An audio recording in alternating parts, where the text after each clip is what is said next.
is Mel, this is Anna, this is Karen, this is Tanya, this is Jill. Lahat sila nakatira sa Samaray Kupil among the bar. Kaya na ako napatingin at pagkatapos nun si Ana ay biglang lumapit sa'kin. Tinanong niya ako, hey Andrew, do I have your number 2? Sumagot ako, 801-6722. Then ako yung kumingin ng party, yo, till the break of dawn. Uwi ako sa bahay, then tulog ako maghapon.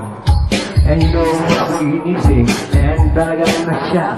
Cause yung aking phone, kaninang 2 o'clock. So I got my wireless telephone, and sabi ko, hello.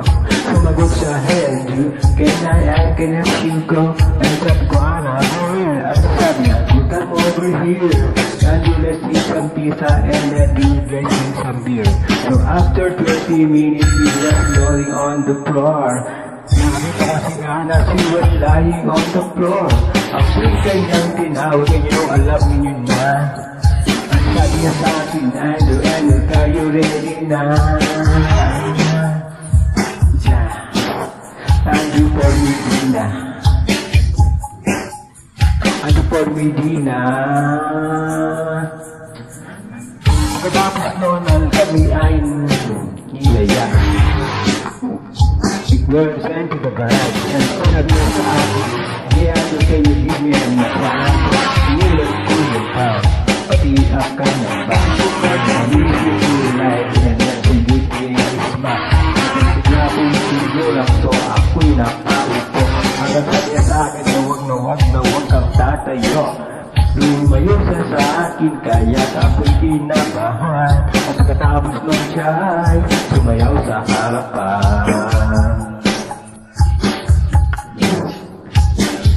Andrew for Medina. Andrew for Medina. Kaya tumakas siya sa akin at ako'y hinalikan. Nagigil siya sa akin, ayaw niya ako'y tulilan. Tinong niya ako ay hindi ko na have your number 2. Sumagot ako, ito ay Andrew for Medina. Kaya pumarungo sa akin at ako'y hinalikan. Nagigil siya sa akin, ayaw niya ako'y tingin. At sabi niya sa akin, Andrew, I want to love with you. Can you do me with the favor? Can you always be with you? Nangagang nagulat mo bakang dito. Iwas siya your sister, so kami napahinto. Then, kasos nating dagdug, sabi ng kanyang ate. Ano ang ate may John? Andrew for Medina.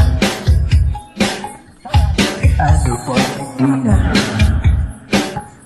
Okay. Yeah, Andrew for Medina.